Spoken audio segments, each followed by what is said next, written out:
and welcome to Open Boosters. Many of you had questions on the beta starter opening. I wonder why. Could it be because there was 2 commons in the rare slot? That's terrible.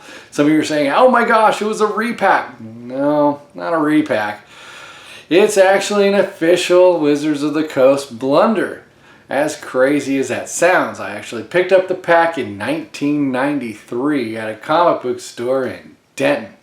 Maybe they repacked it. No, not really. They put the starters out on the little counters, and then you get to grab them and go. And I'm pretty sure that's exactly what happened, because if you have 2 commons in a starter, chances are the rest of the brick is the same. So that's terrible. How did it happen, Open Boosters? What did Wizards of the Coast do?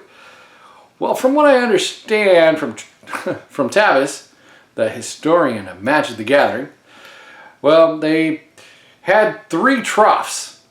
One with commons, one with uncommons, and one with rares. And when they ran out of rares, they just went ahead and grabbed 2 commons and stuck it in there. So that's fantastic for me.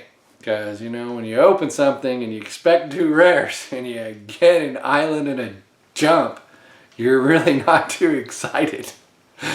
Hey, well, sometimes an island can sell more than a lace. So, you know, hey, it's something. But yeah, it was not a repack or reseal. It was really an official opening of Wizards of the Coast fun and shenanigans.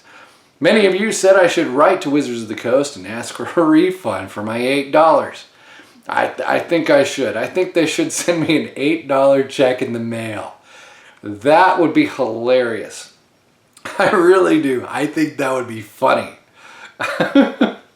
So that would be awesome, but you know, they won't do that. I don't think they'll give me my $8. I had a hard enough time getting a beta key when the beta keys were real. They wouldn't send me one of those either. Shenanigans of Wizards of the Coast. But yes, it was a real beta starter that was opened, and it's a thing that's in history. Makes you understand the fun of opening beta starters. You should go buy one here today. I hear they're now 15 grand. I didn't even know that before the opening, but apparently they're 15 grand now. That's crazy to even think about, because when we started the channel in 2014, they were only $3,000 to $4,000.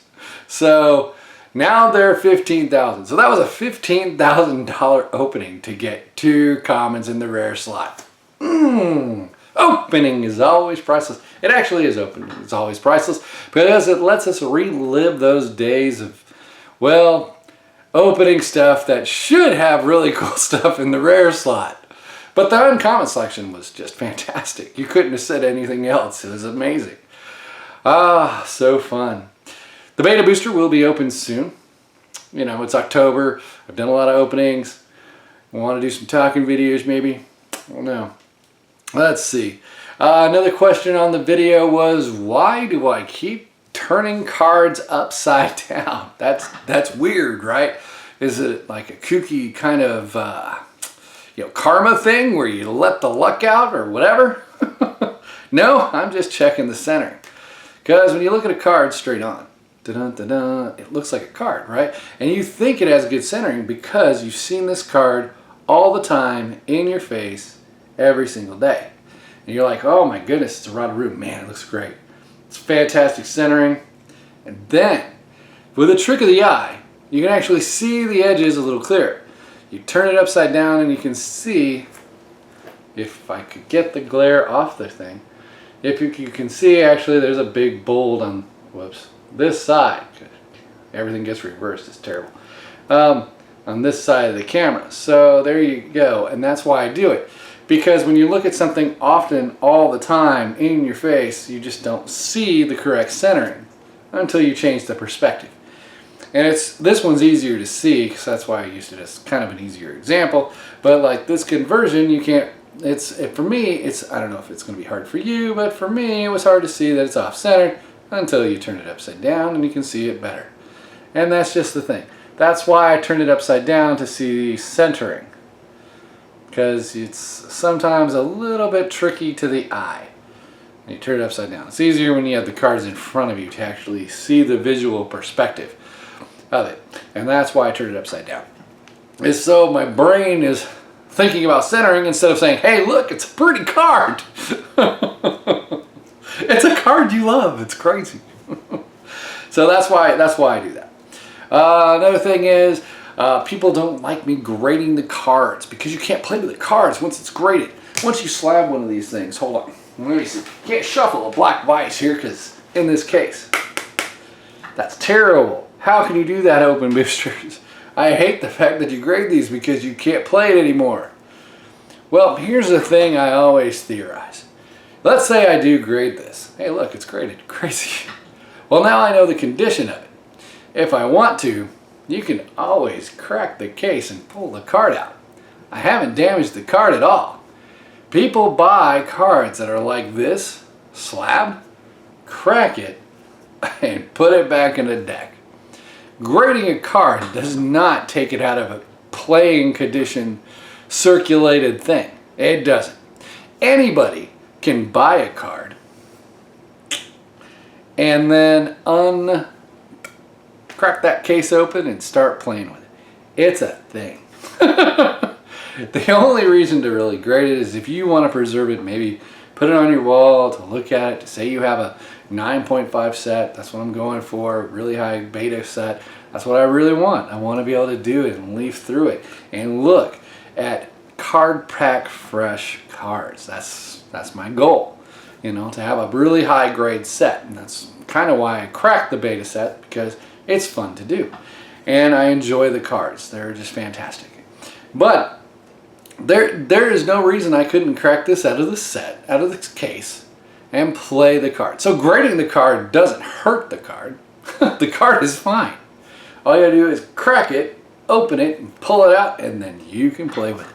So really, it does nothing. So I don't understand the saying that, you know, you can't crack the case open once it's slapped, because you can. You can do whatever you want. If you own the card, it's your card. And it doesn't hurt the card. It's not like it embeds plastic into the card and you can't put it in a sleeve and shuffle it. So I never understood that argument. You're taking cards out of circulation. No, I'm just putting a piece of plastic around it to protect it. Now I can ship it. And it's not gonna break. In fact, it's not even gonna get scratched. It's gonna come to you in the right condition. I'm just saying, that's what it does. It doesn't break. You gotta really work at it to crack this sucker. But the card will come to you in this condition and I don't have to worry about it. They can drop it off the truck and it'll still be just fine.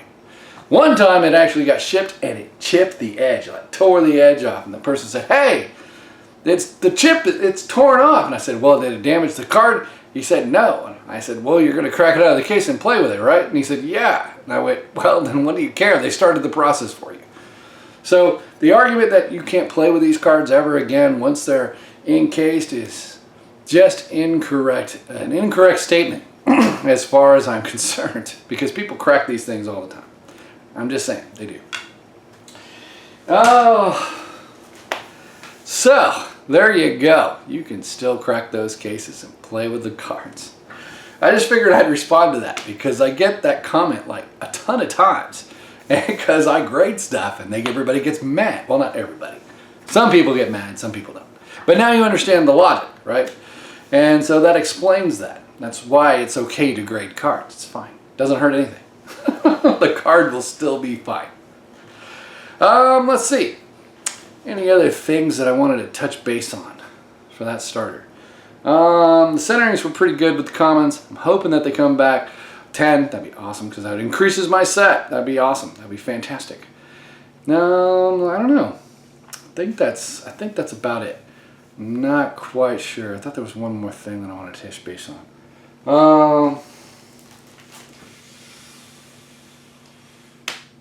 I can't think of it. But anyways, all right. So hit the like button, subscribe, make a comment. I haven't sent the Pure Lace in yet.